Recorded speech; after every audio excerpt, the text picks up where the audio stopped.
हैं, रेडियो पे बोलते हैं, वो आखिर इतने संजीदा मुद्दे पर क्यों नहीं बोल रहे हैं?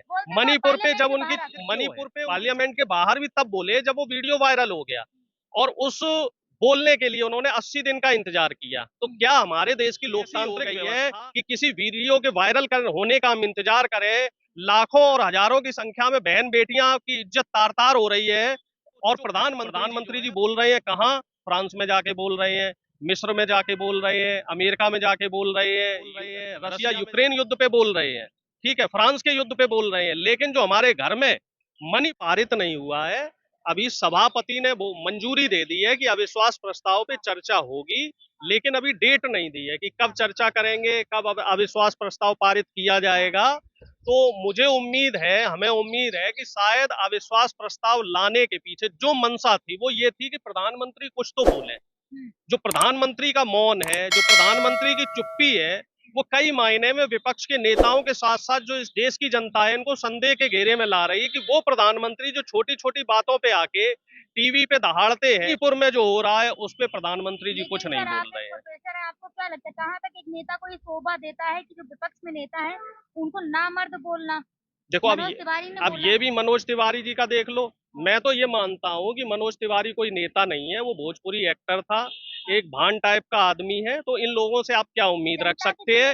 इनकी इनकी कोई एथिक्स नहीं है। जनता का प्रतिनिधि ऐसा है जी, जनता भोली भाली है, जनता को अगर आप झूठ परोस दो तो जनता तो किसी को भी सर माथे पे बैठा देती है। लेकिन दुर्भाग्य की बात यह है कि मनोज तिवारी जैसे लोग जो संसद में बैठे हुए हैं और वो विपक्ष को नामर्द बोल रहे हैं, विपक्ष के नेताओं के लिए ऐसी अशोभनीय बातें कर रहे हैं, और इसके बावजूद उनके खिलाफ कोई कार्रवाई नहीं की जाती है। जो एक तरफ कहते हैं ना लोग कि संसद में जो कार्रवाई है वो लोकतांत्रिक तरीके से होती है, और आज आपने एक बात और देखी होगी, एक तरफ मनोज तिवारी का बयान जो कल का बयान था, और आज आपने देखा कि खड़गे साहब का जो बयान है वो म्यूट कर दिया गया।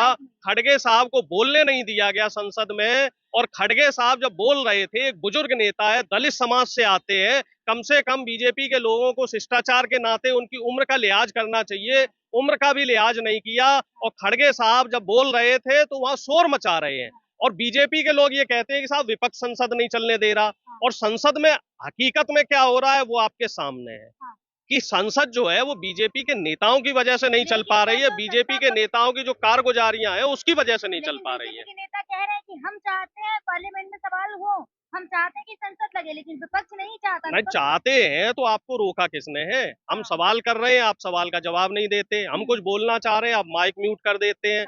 हम प्रधानमंत्री जी से सवाल करते हैं तो जवाब कौन दे रहा है? गृह मंत्री जवाब दे रहे हैं, रक्षा मंत्री। एक बात बताइए कि जब रेलवे में कोई ट्रेन का उद्घाटन होता है, तब उद्घाटन करने तो प्रधानमंत्री जी चले जाते हैं, तब इन्हें रेल मंत्री ध्यान नहीं आते। जब विदेश यात्रा हो रही है तो विदेश मंत्री वहां नहीं दिखाई देंगे, वहां भी प्रधानमंत्री दिखाई देंगे। जब अन्न बांटा जा रहा है तो खाद्यान्न मंत्री का काम होना चाहिए ना अन्न बांटने का, जो राशन बांटा जा रहा है तो वहां भी प्रधानमंत्री। जब कोविड के इंजेक्शन लगे तो वहां किसका फोटो? प्रधानमंत्री का। तो अब अगर अगर मणिपुर पे चर्चा हो रही है तो उसका जवाब गृह मंत्री क्यों दे रहे हैं? उसका जवाब रक्षा मंत्री क्यों दे रहे हैं? वहां प्रधानमंत्री क्यों पीछे है? ऐसा नहीं है साहब, मीठा मीठा गपगप और कड़वा कड़वा थू थू नहीं चलेगा कि जो चीज आपको पसंद है, जहां किसी बात का श्रेय आपको लेना है तो वहां तो प्रधानमंत्री जी आगे हो जाएंगे। और जब सिस्टम में खामियां है, मणिपुर जैसी घटना हो रही है जो शर्मसार करने वाली है, मानवता को शर्मसार करने वाली है, तो वहां प्रधानमंत्री जी को गृह मंत्री, मुख्यमंत्री, और जो राज्यपाल महोदया के पीछे छुपाया जा रहा है, ये नहीं चलेगा साहब। अब मामला ये है कि प्रधानमंत्री जी बिना टेलीप्रॉम्प्टर के नहीं बोल पाते हैं, समस्या ये भी है भाई। वो चीज तो सर्वविदित है, क्यों नहीं बोल पा रहे? प्रधानमंत्री जी ऑन रिकॉर्ड खुद बोलते हैं कि मैं तो पढ़ा लिखा नहीं हूँ, उनके इंटरव्यू है ऑन रिकॉर्ड, वो खुद कहते हैं कि मैं पढ़ा लिखा नहीं हूँ। उनकी डिग्रीज आप देख लीजिए, जिस वाइस चांसलर के सिग्नेचर है उनकी डिग्री पे, पहली बात तो वो डिग्री में जो फॉन्ट यूज हुआ है वो फॉन्ट 1990 में आया, डिग्री उनकी 80 के दशक की। जिस वाइस चांसलर ने साइन की है वो वाइस चांसलर उस साइन की डेट से 2 साल पहले रिटायर हो गया। उसमें कई जगह स्पेलिंग मिस्टेक्स हैं, और वो जिस सब्जेक्ट से उन्होंने पढ़ाई करी है उस सब्जेक्ट के इकलौते विद्यार्थी उनके साथ कोई पढ़ा लिखा नहीं, ना कोई जूनियर बैच का एक व्यक्ति आज तक मिला, ना उनसे सीनियर बैच का आज तक कोई व्यक्ति मिला जो आके कह दे हाँ साहब हम प्रधानमंत्री जी के साथ पढ़े, या प्रधानमंत्री जी के जूनियर थे या प्रधानमंत्री जी के सीनियर थे। तो हम तो नहीं मानते कि प्रधानमंत्री जी की जो पढ़ाई है वो पढ़ाई ठीक है। हम तो ये मान के चलते हैं कि उनकी डिग्री उन्हीं की तरह है।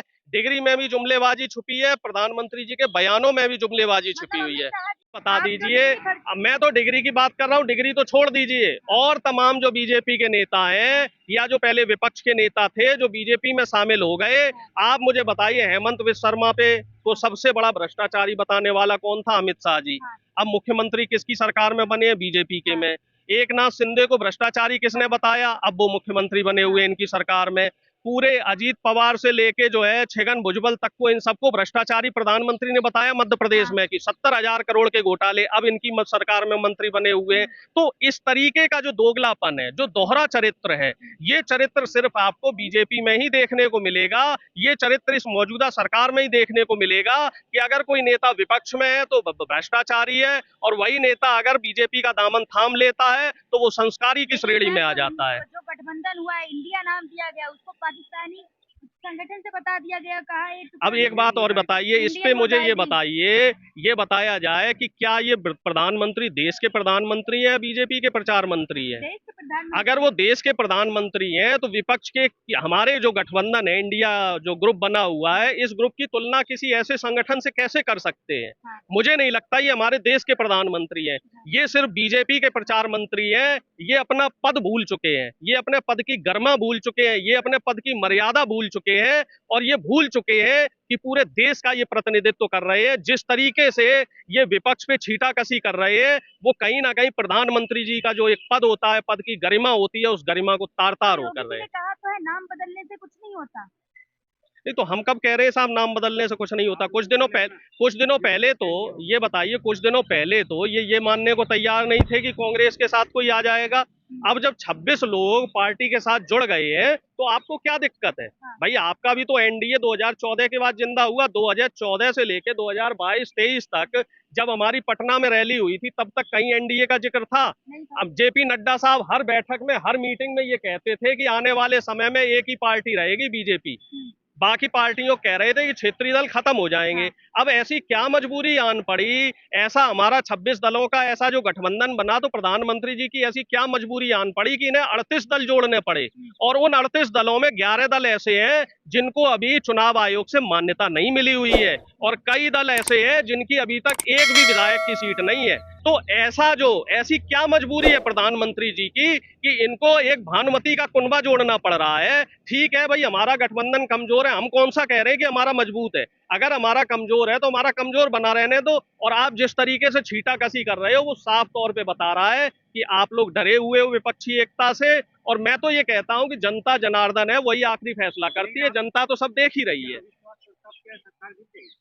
सरकार गिरे या ना गिरे, मैं तो ये कहता हूं सरकार नहीं गिरेगी, लेकिन कम से कम प्रधानमंत्री को बोलना तो पड़ेगा। प्रधानमंत्री जी संसद में तो प्रकट होंगे।